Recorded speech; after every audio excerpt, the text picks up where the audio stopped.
Nobody here can fly this beast, the SEAL commander said, and meant it as a death sentence. Then a woman nobody noticed stepped out of the shadows. No panic. No hesitation. Just 2 words that changed everything: I can. What she did next in that blizzard shouldn't have been possible. Before you watch full story, comment below from which country are you watching. Don't forget to subscribe for more amazing stories. Forward Operating Base Ironwood sat wedged into a granite shoulder of the Kestrel Range, a scab of concrete and steel bolted onto a mountain that didn't want it there. Inside the Tactical Operations Center, the air smelled like burnt coffee and fear. 14 monitors threw pale blue light across the faces of men who had spent careers pretending they didn't get scared. Master Chief Daniel Reyes wasn't pretending anymore.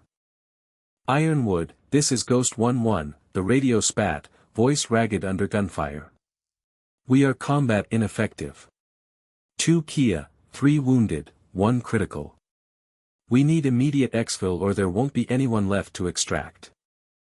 Reyes gripped the edge of the map table so hard his knuckles went bloodless. 6 of his men, were pinned in a ravine 11 miles past the wire, surrounded by a paramilitary force 3 times their size, and the storm rolling off the ridgeline had grounded every rotor wing asset on the base. Colonel, Reyes said, turning to the base commander, a barrel-chested man named Marcus Voss who had not slept in 30 hours. We need birds in the air. Now. There are no birds, Chief. Voss's voice cracked with something between rage and helplessness. Winds gusting past 60 knots. Ceilings on the deck. I grounded the Black Hawks an hour ago because I don't want to bury more men than I already will tonight. Then what do you want me to tell Ghost 1-1? That we're sorry? Voss said nothing. There was nothing to say. Every conventional aircraft on Ironwood had been chained down for the night, and even if they hadn't been, none of them could survive what was happening in that valley: driving snow, 0 visibility, and a ridge line bristling with anti-air positions that had already put 2 drones into the mountainside that week.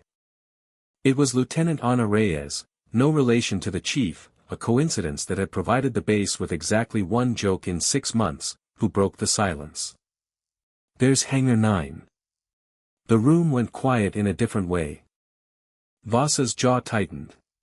Hangar 9 is off the table. Sir, with respect, 6 men are about to die.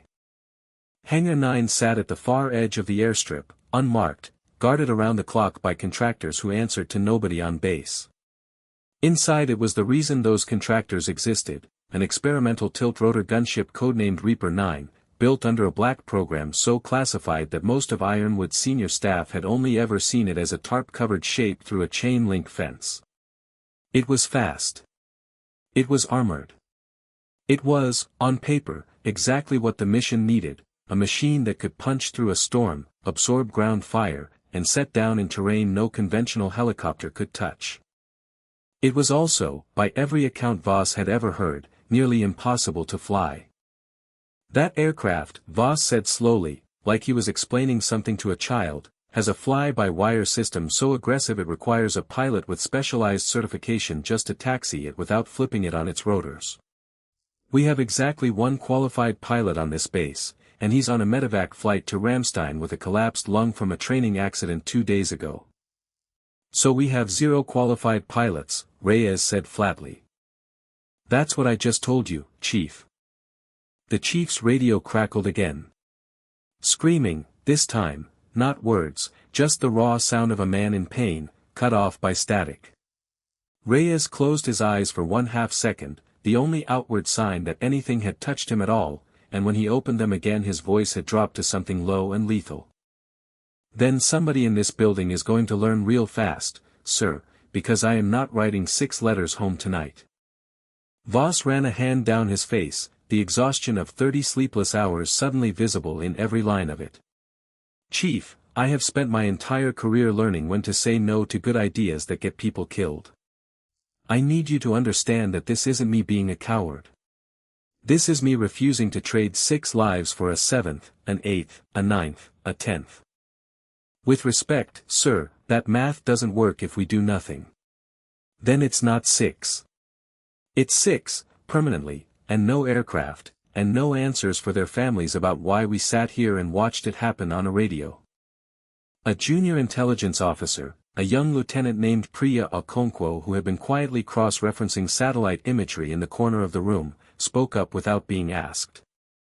"Sir, thermal imaging from 20 minutes ago shows at least 40 additional hostiles moving into position from the eastern approach. If that's accurate, Ghost 11 isn't just pinned. They're about to be surrounded on 3 sides." The number landed in the room like a physical weight. Reyes's jaw tightened until the muscle stood out along his cheek. Voss stared at the map table, at the 6 blinking icons that represented 6 men he had personally signed off on sending into that valley 4 hours earlier, back when the weather brief had promised a clear window that never materialized. "Sir," Reyes said again, quieter now, which somehow made it worse. "I need an answer in the next 90 seconds, because that's about how long it's going to take me to walk out to the flight line and try something stupid on my own if you don't give me one." That was when Captain Celine Marsh stepped out of the dark corner by the coffee station, where she had been standing for the better part of an hour, silent, listening, invisible in the way that competent people who've learned to make themselves invisible always are. "You already have a pilot," she said. Every head in the TOC turned. Celine Marsh was 31 years old, 5'6", with the kind of quiet, unbothered posture that made people assume she was somebody's aide. Officially she flew logistics runs, cargo, mail, the occasional VIP transport between rear bases, the unglamorous plumbing of a war effort that nobody thanked you for. She had been at Ironwood 8 weeks. Nobody had asked her a single question about her career before that. Reyes looked her up and down, not unkindly, but with the flat disbelief of a man who had run out of patience an hour ago. "You fly the mail truck, Captain." "I fly whatever I'm assigned to fly," Marsh said. "For the last 2 years before that, I was on the flight test team that built Reaper 9's control laws. I logged more hours in that airframe than anyone alive except the man currently unconscious on a plane to Germany. I know exactly why it kills people who don't understand it, and I know exactly how to keep it from killing me." The room didn't believe her. That much was written plainly on every face: Voss's skepticism, Reyes's barely restrained anger at what he read as a wasted 30 seconds, the junior comms tech who actually laughed, once, and then went quiet under Marsh's gaze. "Captain," Voss said, "I don't have time for." "Pull my file," Marsh said. "The real one. Not the cover sheet." Voss hesitated exactly as long as pride demanded, then typed a command into the secure terminal, entering clearance codes that took 3 separate approvals to even unlock the query. The screen flickered. What came back was heavily redacted, black bars swallowing whole paragraphs, but what remained was enough to make the colonel's face go pale. "Marsh, Celine R., Flight Test Directorate, Program Crowheart. 340 flight hours, X variant tiltrotor. Lead evaluation pilot, envelope expansion trials. Reassigned, redacted. Why, Voss said carefully, is a lead test pilot on the most classified airframe in this theater flying my mail runs?" Marsh's expression didn't change, but something in her eyes went a degree colder. "Because 18 months ago I refused a direct order to push that aircraft past a structural limit for a demonstration in front of a 3-star general who wanted a good video clip. I was right. The airframe would have failed catastrophically. I was also inconvenient, so I got quietly moved somewhere I couldn't embarrass anybody again." She looked at Reyes. "None of that matters right now. What matters is that your men have maybe 20 minutes before that position is overrun, and I am the only person on this base who can get a bird through that storm and bring them home." Reyes stared at her for a long moment. He had spent 2 decades learning to read people under pressure, who was lying to save face, who was posturing, who actually had the steel to back up what they were promising. He saw none of the first 2 in her. He saw something else, the specific, terrifying calm of someone who had already accepted the risk and moved past it. "Colonel," Reyes said, without looking away from Marsh, "open hangar 9. Voss hesitated one more second. Then he picked up the phone. "Open hangar 9. Hangar 9 didn't look like a place that housed a war machine. It looked like a place that housed a secret, which, in practice, was the same thing. The moment the doors rolled back, floodlights snapped on and revealed Reaper 9 in full, a matte black tilt rotor the length of a city bus, its prop rotors folded skyward, its fuselage a series of hard angles designed to scatter radar instead of reflect it. It looked less like an aircraft and more like something that had been built to be afraid of. Marsh crossed the hangar floor at a run, snapping her hair back into a knot as she went, already shouting orders at the ground crew like she'd never left. I want the auxiliary power unit spinning in 90 seconds. Pull the safety pins on the weapons pylons. And somebody get me a helmet that isn't sized for Henderson's head, because mine's 3 sizes smaller. A wiry crew chief named Priya Anand fell into step beside her, tablet in hand, face tight with worry. Captain, the fly-by-wire suite ran a diagnostic cycle 2 hours ago and it's still flagging a fault in the stability augmentation channel. I don't have time to trace it before your wheel's up. Define fault. Intermittent. Comes and goes. Might be a bad sensor, might be nothing. Might be sabotage, Marsh said, not slowing down. Anand's step faltered. You think someone did this on purpose? I think somebody didn't want this aircraft flying tonight, and I think we don't have time to find out who. She reached the crew ladder and swung up into the cockpit in one fluid motion. Flip the system to manual augmentation. I'll fly it by feel if I have to. That's not how this airframe is designed to be flown. It's how I'm going to fly it. Chief Reyes climbed into the jump seat behind the cockpit, rifle across his knees, and beside him settled a young weapons officer named Corporal Ellis Ward, drafted at the last second because he was the only man on base who trained on the aircraft's targeting suite during a 2-week liaison course the year before. Ward looked, by every visible measure, like a man who wanted to be anywhere else in the world. You've flown this thing in combat before, right, Captain? Ward asked, voice tight. I've flown it in test conditions worse than combat, Marsh said, running her hands across the multifunction displays, bringing the cockpit to life in a wash of green light. That's different from comforting, I know. The twin engines lit with a scream that shook dust from the rafters. Outside, the storm was a wall of moving white, visible even through the closing hangar doors, and the wind howling against the steel made a sound like something enormous breathing. Ironwood Tower, Reaper 9 requesting immediate departure, Marsh called over the radio, her voice utterly level. There was a pause, the sound of a tower controller who clearly had never expected to say the words that came next. Reaper 9, you are cleared for departure. Godspeed. Marsh eased the throttles forward. The aircraft lurched off its wheels the instant the collective bit, and the moment it did, the cockpit erupted in alarms. Warning. Pitch divergence. Stability fault. The nose snapped downward without warning, the automated system convinced the aircraft was climbing too steeply when it wasn't climbing at all.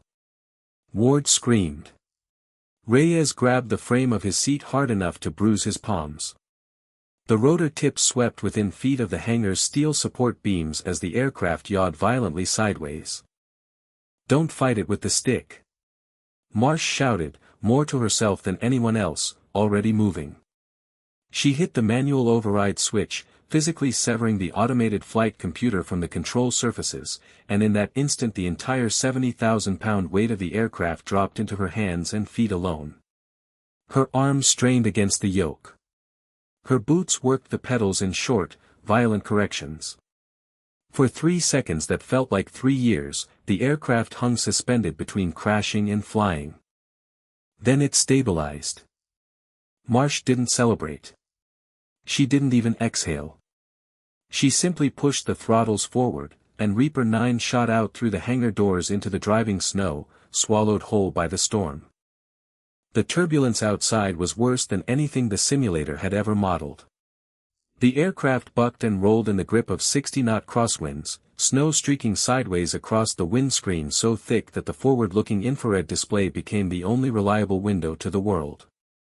Border crossing in 2 minutes, Ward called out, voice cracking. We're about to enter their radar coverage. Dropping to low level, Marsh said, nosing the aircraft down into a canyon system that cut through the mountains like a scar. She leveled off barely 80 feet above a frozen riverbed, the rock walls close enough on either side that Reyes could have sworn he saw individual pine branches whip past the windows. Radar warning receivers clean, Ward reported, and then, half a second later, in a completely different voice, wait, no. New contact. Missile lock. We're painted. The cockpit filled with a rising electronic shriek. SA series battery on the ridge, Marsh said, eyes never leaving the terrain ahead. Hold on. Deploying flares, Ward said, hand already moving. Don't bother, it's radar guided, not heat seeking. Flares won't do anything. Marsh's voice stayed unnervingly calm even as the missile warning tone climbed in pitch, counting down the seconds to impact in a language only instruments could speak. We're going to have to outfly it. Outfly a missile? Reyes shouted from the back. Not outrun it. Outturn it.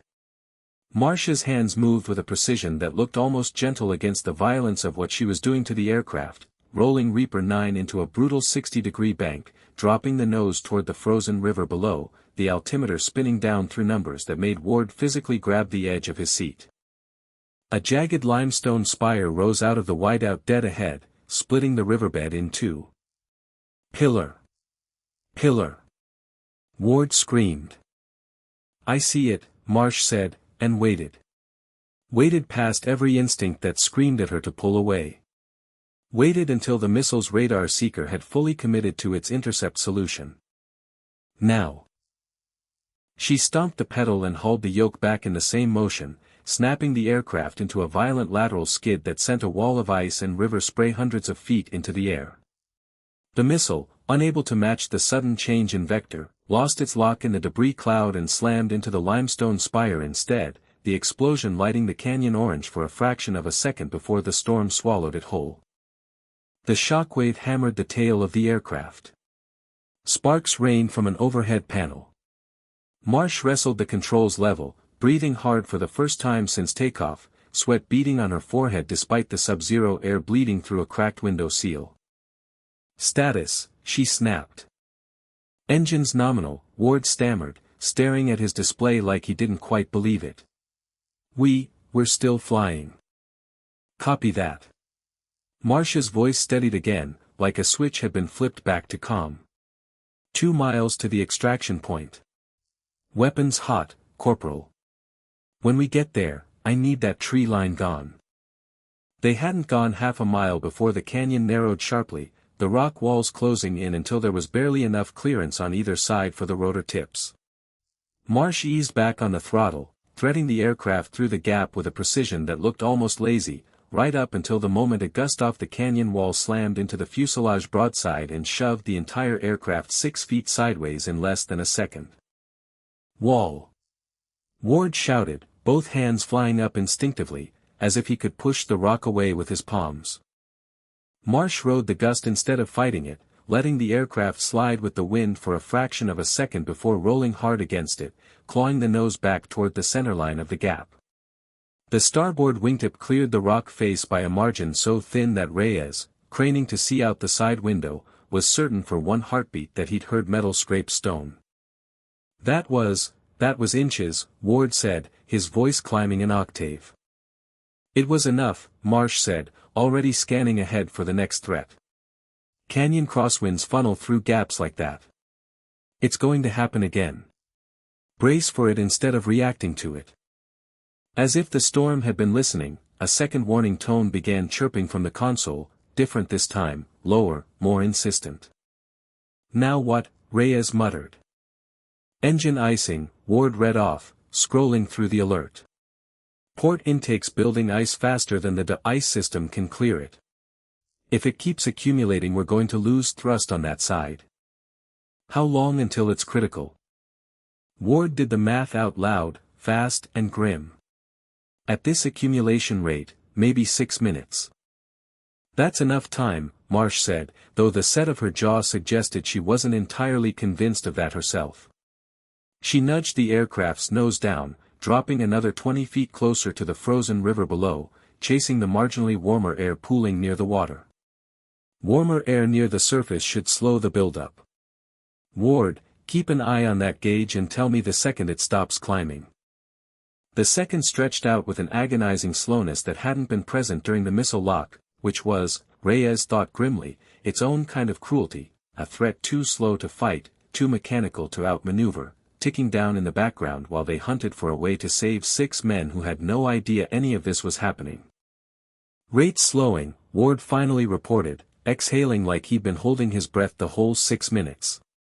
We're not out of it, but we're not losing the fight anymore either. Good enough, Marsh said. That's all this airframe's ever given me. Good enough, and then the next problem. The storm parted just enough as they approached the target coordinates to reveal the battle below, a shallow rock crevasse lit by the strobing muzzle flashes of a firefight that had clearly been losing for some time. Green tracers rose weakly from a handful of positions.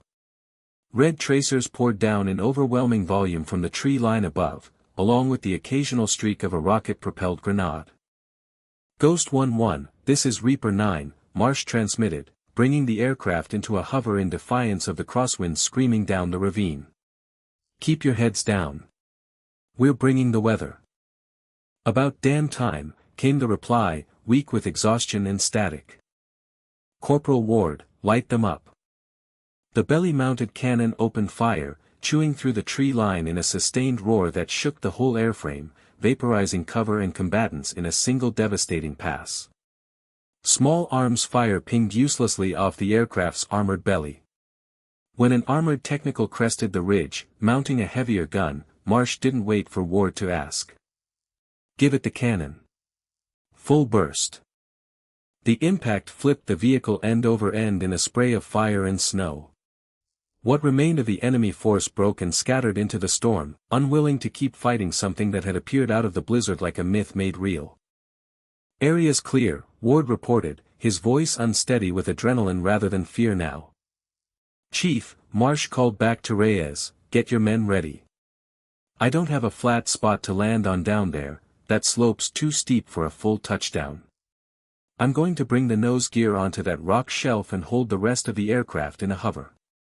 You'll have 60 seconds before the thermal stress on the rear rotors makes that impossible.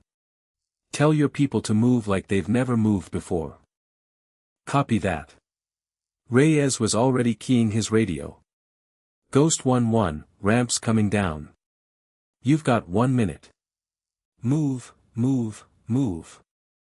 Marsh eased the massive aircraft toward the cliff face with a precision that made Reyes's chest tighten just watching it, the prop rotors churning a whiteout of displaced snow mere feet from solid rock, the nose gear kissing down onto a narrow outcropping while the rest of the aircraft hung suspended over open air. She held it there with nothing but raw physical effort, her arms trembling with the strain of countering every gust by hand, no computer to help her, no room for a single mistake. Below, the surviving SEALs dragged their wounded up the ramp, 2 men on improvised litters, one barely conscious, the others limping and bloodied but moving under their own power. The last man aboard turned and gave a thumbs up toward the cockpit that Marsh couldn't see but somehow sensed anyway. All aboard. Reyes shouted. Go, go, go.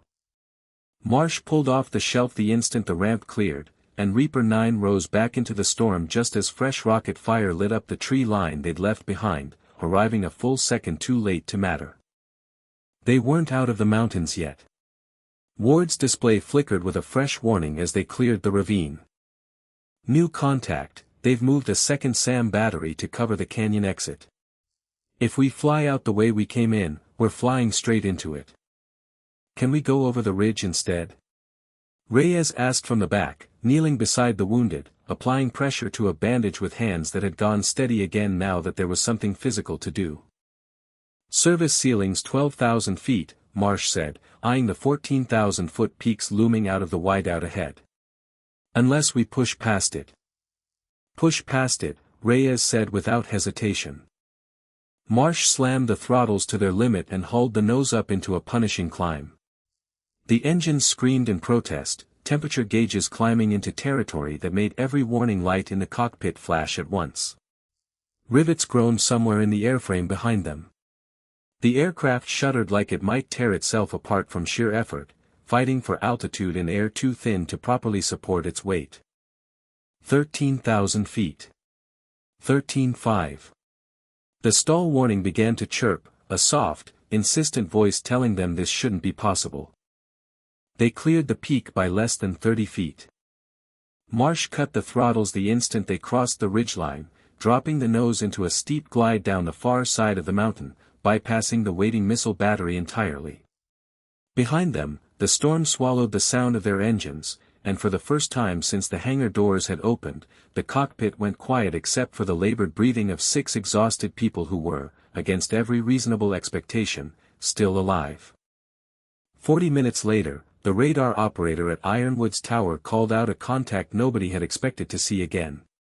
Colonel Voss, who had spent the last hour drafting a message he never wanted to send to 6 families, looked up from his desk just as the unmistakable roar of Reaper 9's engines cut through the storm outside. The aircraft came down hard on the runway, smoke trailing from one engine nacelle, its hull scarred with impact marks, but intact. The ramp dropped before the rotors had fully spun down, and Chief Reyes stepped out first, half carrying one of his wounded men, snow and blood streaked across his face. Voss met them on the tarmac, saying nothing for a long moment, because there was nothing adequate to say. Marsh climbed down last, pulling off her helmet, her hands raw and trembling from 6 hours of fighting a machine that had tried, in every possible way, to kill her and everyone aboard it.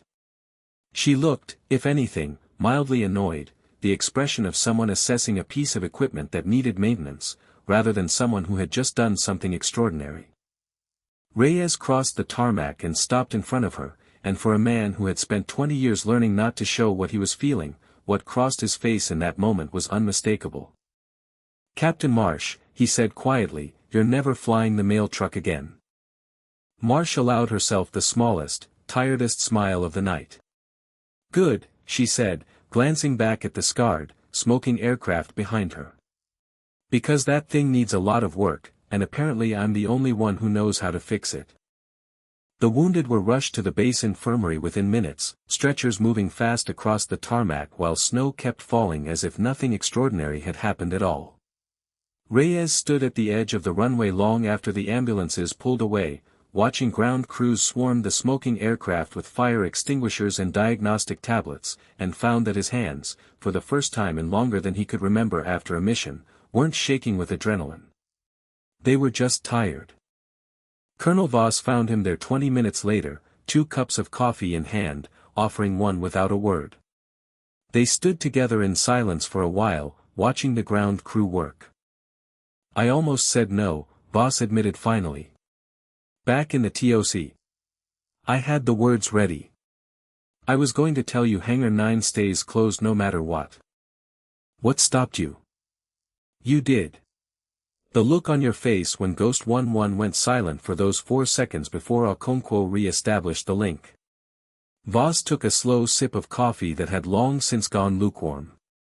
"I've made plenty of decisions in this job I'm not proud of.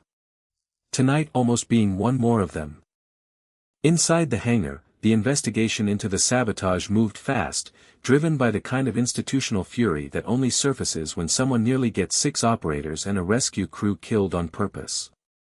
Priya Anand pulled the flight computer's maintenance logs and traced the corrupted stability parameters back through 3 layers of falsified access credentials to a contractor who had quietly resigned from Ironwood support staff 4 days earlier, citing a family emergency that, on closer inspection, didn't exist.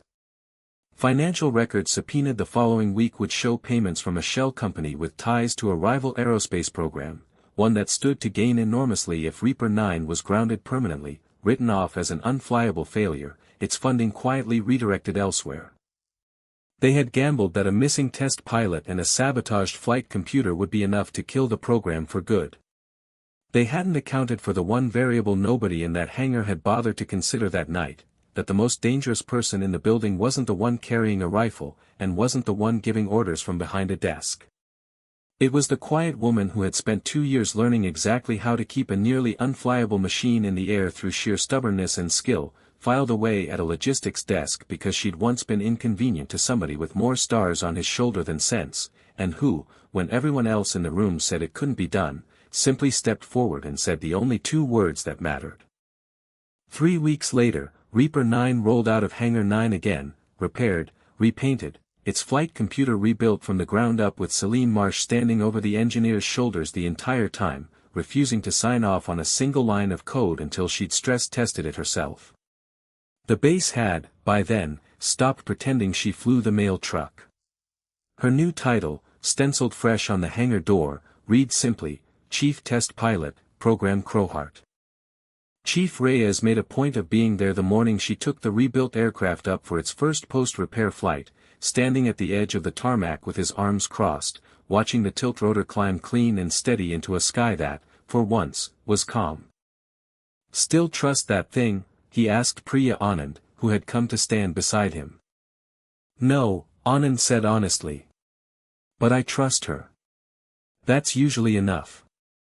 Above them, Reaper 9 banked once against the pale morning light and leveled out, flying exactly the way it was supposed to, because the person at the controls had never once, in 6 brutal hours over a mountain range that had tried everything short of an act of God to kill her, stopped believing she could bring it home. That, in the end, was the only qualification that had ever really mattered. "I can." She'd said it once, quietly, in a room full of people who doubted her. She never had to say it again, because after that night, everyone at Ironwood already knew.